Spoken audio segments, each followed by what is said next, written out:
जय हिंद बच्चों, स्वागत है अपने इस YouTube चैनल पर। बच्चों, आज की इस वीडियो में हम कक्षा 10 के विद्यार्थियों के लिए सोशल साइंस यानी सामाजिक विज्ञान के हिस्ट्री लेकर आए हैं। हिस्ट्री चैप्टर जो ऑब्जेक्टिव क्वेश्चन रहेगा और बच्चों ये जो है NCERT रहेगा। NCERT आप लोग जानते हो सभी बोर्ड के स्टूडेंट्स के लिए मोस्ट इम्पॉर्टेंट रहेगा।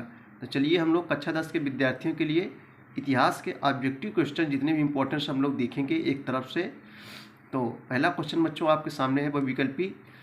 देखो, कह रहा है कि इनमें से किस वर्ष में फ्रांस में नागरिक संहिता, जिसे नेपोलियन की संहिता के नाम से भी जाना जाता है, का इसका उदय कब हुआ? 1800 में, 1802 में, 1806 ईस्वी में, 1804 ईस्वी में? सही जवाब बच्चों जो है गा हो जाएगा 1804 ईस्वी में। अगला क्वेश्चन है, क्वेश्चन नंबर 2 है। देखो, पूछा गया है 2020 में, यंग इटली सोसाइटी का संस्थापक कौन था? Garibaldi, Cavour, Mazzini, Bismarck? तो सही जवाब बच्चों हो जाएगा यहाँ घा हो जाएगा मेजनी, यानी यंग इटली सोसाइटी संस्थापक कौन थे? मेजनी थे। तीसरा क्वेश्चन है कि फ्रांस में गणतंत्र की घोषणा किस वर्ष हुई? फ्रांस में जो है गणतंत्र की घोषणा कब हुई?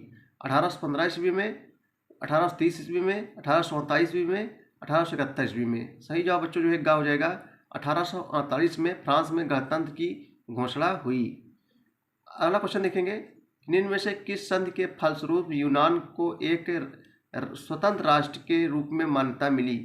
पेरिस की संधि, वर्साय की संधि, वीना की संधि और जो है कुस्तुनुतिया की संधि? तो बच्चों सही जवाब जो है घा हो जाएगा कुस्तुनुतिया की संधि के तहत यूनान को एक स्वतंत्र राष्ट्र के रूप में मान्यता मिली।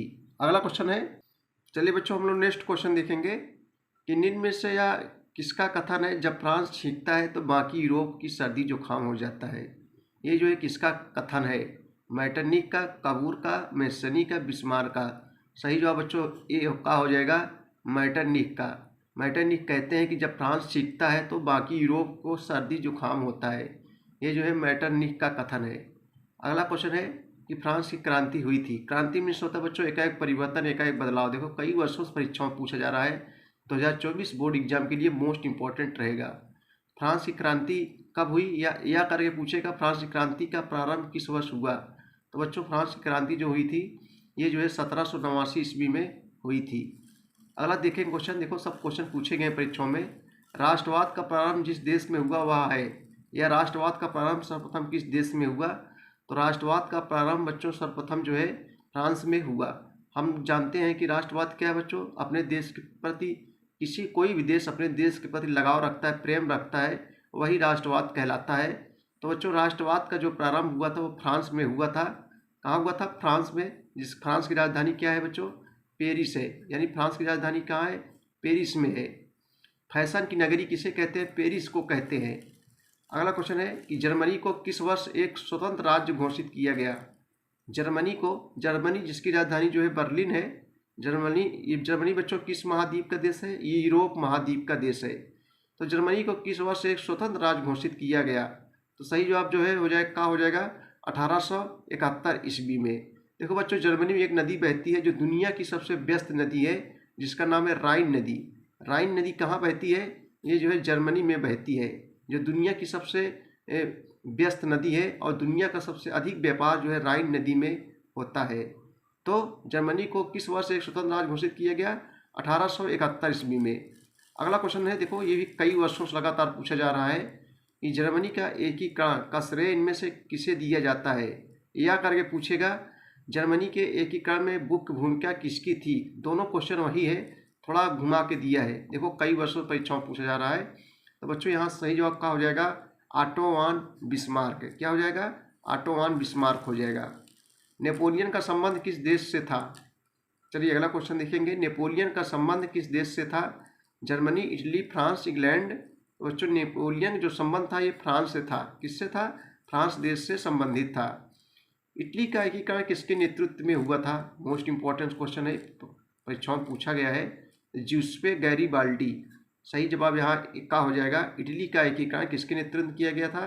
ज्यूसेppe गैरीबाल्डी के नेतृत्व में यानी अगुवाई में इटली का एकीकरण हुआ था। अगला क्वेश्चन है कि 1848 की फ्रांसीसी राज्य क्रांति के फलस्वरूप क्या हुआ था? आपको बताना है बच्चों। निरंकुश राजतंत्र की स्थापना हुई, सीमित राजतंत्र की स्थापना हुई, सैन्य शासन की स्थापना हुई, जो है गणतंत्र की स्थापना हुई। तो सही जवाब बच्चों जो है घ हो जाएगा। 1848 की फ्रांसीसी राज क्रांति के फलस्वरूप जो है गणतंत्र राज्य की स्थापना हुई। अगला क्वेश्चन देखेंगे कि जर्मन संस्कृति में वोक्सजिस्ट का आशय था। क्या आशय था आपको बताना है। सही जवाब हो जाएगा एक राष्ट्र। ठीक है बच्चों, 13 का हो जाएगा। संसदीय प्रजातंत्र की स्थापना किस देश में सर्वप्रथम हुई। संसदीय प्रजातंत्र की स्थापना जो है किस देश में सर्वप्रथम हुई, तो किस देश में बच्चों, इंग्लैंड में हुई। कहाँ हुई, इंग्लैंड। इंग्लैंड राजधानी क्या है, लंदन है। अगला क्वेश्चन देखेंगे हम लोग जो है जुस्पे मेसनी द्वारा स्थापित गुप्त संगठन था। यंग इटली, यंग फ्रांस और उसके बाद यंग प्रसा, यंग जर्मनी। सही जवाब बच्चों यहाँ जो है क्या हो जाएगा, यंग इटली। यानी जुस्पे मेसनी द्वारा स्थापित गुप्त संगठन कौन था, यंग इटली था। अगला क्वेश्चन देखेंगे हम लोग। देखो सब क्वेश्चन बच्चों परीक्षाओं पूछेंगे 2024 के लिए वेरी इंपॉर्टेंस रहेगा। नेपोलियन की पराजय कब हुई। नेपोलियन की जो है पराजय कब हुई, 1815 ईस्वी में नेपोलियन की पराजय हुई। अगला क्वेश्चन है कि ऑटो वान बिस्मार्क का संबंध किस देश से था। Italy, Germany, France, Britain. Otto von Bismarck का संबंध जो है जर्मनी से था।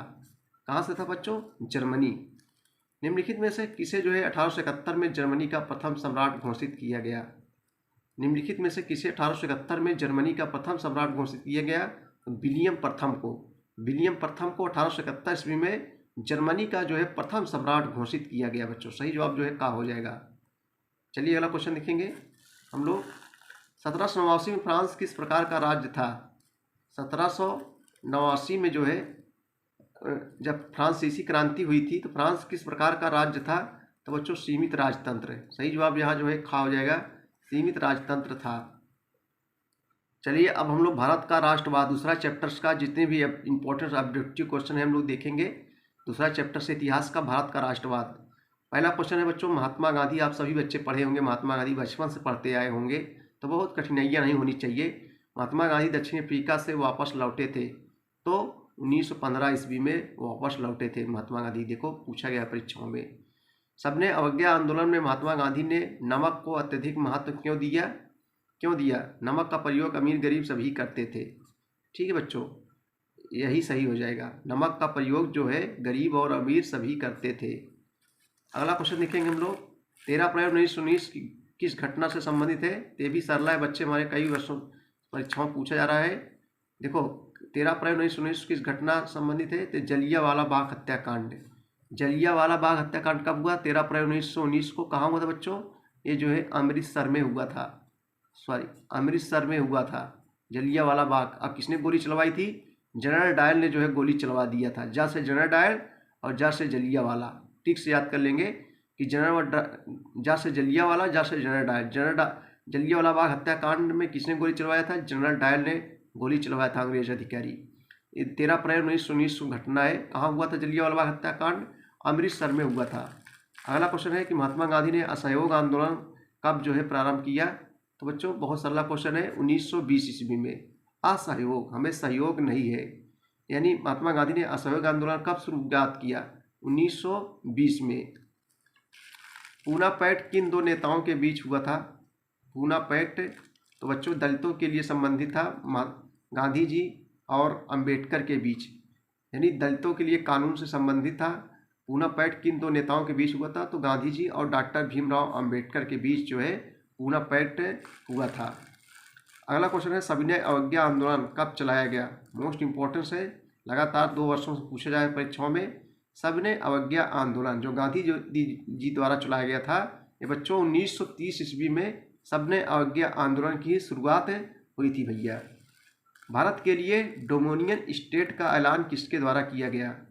भारत के लिए डोमिनियन स्टेट्स का ऐलान किसके द्वारा किया गया, ये जो है लॉर्ड इरविन के द्वारा किया गया। किसके द्वारा किया गया, लॉर्ड इरविन द्वारा।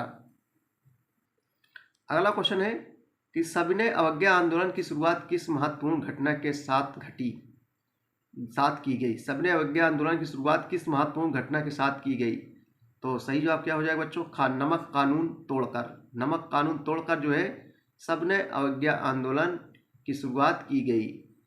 करो या मरो का नारा किसका था? तो बहुत सरला क्वेश्चन है, महात्मा गांधी। करो या मरो का नारा किसने दिया था बच्चों? महात्मा गांधी ने जो है दिया था। वंदे मातरम गीत किसके द्वारा लिखा गया है? अगला क्वेश्चन है कि वंदे मातरम गीत जो है किसके द्वारा लिखा गया है? तो बा से वंदे, बा से बंकिम चंद्र चटर्जी, वा से वंदे, बा से बंकिम चंद्र चटर्जी चट्टोपाध्याय द्वारा जो है वंदे मातरम गीत जो है लिखा गया। असहयोग आंदोलन का मुख्य कारण क्या था? असहयोग आंदोलन का जो है मुख्य कारण क्या था? तो बच्चों खिलाफत आंदोलन। सही जवाब जो है यहाँ गा हो जाएगा। असहयोग आंदोलन का जो मुख्य कारण था वो जो है खिलाफत आंदोलन था। देखो पूछे गए हैं परीक्षाओं में। अगला क्वेश्चन है, भारत आने पर गांधी जी ने अपना सबसे पहला सत्याग्रह आंदोलन कौन सा किया? बहुत इंपॉर्टेंट क्वेश्चन है, आपको बताना है। सही जवाब बच्चों हो जाए क्या हो जाएगा? चंपारण सत्याग्रह आंदोलन। यानी भारत आने पर गांधी जी ने अपना सबसे पहला सत्याग्रह आंदोलन कौन सा किया था? चंपारण सत्याग्रह आंदोलन शुरुआत किया था। चौरी चौरा कांड किस वर्ष हुआ था? तो बच्चों 5 फरवरी 1922 ईस्वी को। यहाँ सही जवाब जो है घा हो जाएगा चौरी चौरा। ये कहाँ घटना घटित हुई थी? गोरखपुर में। चौरी चौरा बच्चों एक ट्रेन भी है, आती है ना, गोरखपुर से आ रही है, चौरी चौरा ट्रेन आ रही है। यात्रीगण कृपया ध्यान दें, ऐसे बोला जाता है ना। तो चौरी चौरा देखो, चौ चौ चौ 2 बार आया है, चौ चौ चौ 2 बार आया है, और यहाँ भी 2 जो है 2 बार आया है। ठीक से याद कर लेंगे। चौरी चौरा कांड किस वर्ष घटित हुआ था? 1922 ईस्वी में। चौ चौ 2 बार आया है और 2 यहाँ 2 बार आया है। हिंद स्वराज पुस्तक के लेखक कौन है? तो हिंद स्वराज पुस्तक के लेखक भी कौन है बच्चों? महात्मा गांधी जी हैं। हिंद स्वराज पुस्तक के लेखक महात्मा गांधी जी हैं। भारत में राष्ट्रपिता कहकर किसको संबोधित किया जाता है? तो एकदम सरला क्वेश्चन, बच्चों वाला क्वेश्चन। महात्मा गांधी को राष्ट्रपिता कहकर जो है पुकारा जाता है। अगला क्वेश्चन है, भारतीय राष्ट्रीय कांग्रेस की स्थापना कब हुई थी? तो बच्चों भारतीय राष्ट्रीय कांग्रेस की स्थापना 1885 ईस्वी में कहाँ हुई थी? मुंबई में हुई थी। मुंबई में जो है हुई थी। भारतीय राष्ट्रीय कांग्रेस की स्थापना 1885 ईस्वी में किसने की थी? हुम ने, एक अंग्रेज रिटायर्ड अधिकारी जिसका नाम था सर ओरिएंटल हुम। इनका पूरा नाम है सर ओरिएंटल हुम, यानी हुम ने 1885 ईस्वी में बम्बई के तेजपाल गोकुलदास संस्कृत विश्वविद्यालय में भारतीय राष्ट्रीय कांग्रेस की स्थापना की थी। कब की थी बच्चों? 1885 ईस्वी में हुम ने की थी। एक अंग्रेज रिटायर्ड अधिकारी जिसका नाम था सर ओरिएंटल हुम, यानी जो है हुम ने जो है भारतीय राष्ट्रीय कांग्रेस की स्थापना की थी 1885 ईस्वी में। अगला क्वेश्चन है कि भारत छोड़ो आंदोलन किसने प्रारंभ किया था? तो बहुत सरला क्वेश्चन है। भारत छोड़ो आंदोलन 1942 ईस्वी में हुआ था। किसने किया था? महात्मा गांधी। स्वराज मेरा जन्मसिद्ध अधिकार है और मैं इसे लेकर रहूंगा, तो बाल गंगाधर तिलक। ये स्टेटमेंट बच्चों, यह कथन जो है किसका है? बाल गंगाधर तिलक का है। अगला क्वेश्चन देखेंगे हम लोग। चलिए नेक्स्ट क्वेश्चन है, तीसरा चैप्टर से भूमंडलीय कृषि विश्व का बनना। इससे संबंधित जितने भी ऑब्जेक्टिव क्वेश्चन हम लोग देखेंगे। 18वीं शताब्दी तक संसार के कौन से देश सबसे धनी देश माने जाते थे? बहुत इंपॉर्टेंट क्वेश्चन है बच्चों। यहाँ जो है गा हो जाएगा चीन और भारत। 18वीं शताब्दी कितने वर्षों को होती है बच्चों? 100 वर्षों को शताब्दी कहते हैं। तो 18वीं शताब्दी तक संसार के कौन से देश सबसे धनी देश माने जाते थे? तो वो चीन और भारत। कौन कौन बच्चों? चीन और जो है भारत, ये सब धनी देश की गिनती होती थी। महामंदी का प्रारंभ किस वर्ष हुआ, या आर्थिक महामंदी का प्रारंभ कब हुआ? तो सही जवाब क्या हो जाएगा? गा हो जाएगा 1929 ईस्वी में। आर्थिक महामंदी का प्रारंभ जो है 1929 ईस्वी में हुआ। अगला क्वेश्चन है, ब्रिटेन की सरकार ने बड़े भूस्वामियों के दबाव में आकर मक्का के आयात पर पाबंदी लगा दी। जिस कानून के आधार पर यह पाबंदी लगाई गई उसे क्या कहा जाता है? उसे ब्लैक लॉ कहा जाता है, कि कार्न लॉ कहा जाता है, कि जो है क्रॉप लॉ कहा जाता है, कि प्रोडक्शन लॉ कहा जाता है? सही जवाब जो है खा हो जाएगा कार्न लॉ कहा जाता है।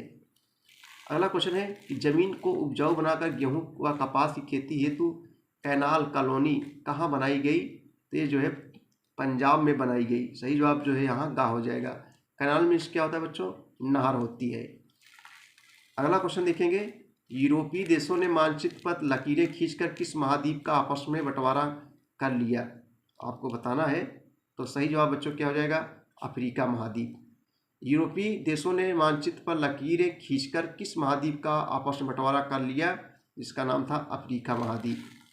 अगला क्वेश्चन है संयुक्त राष्ट्र संघ का मुख्यालय कहाँ पर स्थित है। तो बहुत इंपॉर्टेंट क्वेश्चन है बच्चों, न्यूयॉर्क में, अमेरिका के शहर न्यूयॉर्क में संयुक्त राष्ट्र संघ का मुख्यालय है।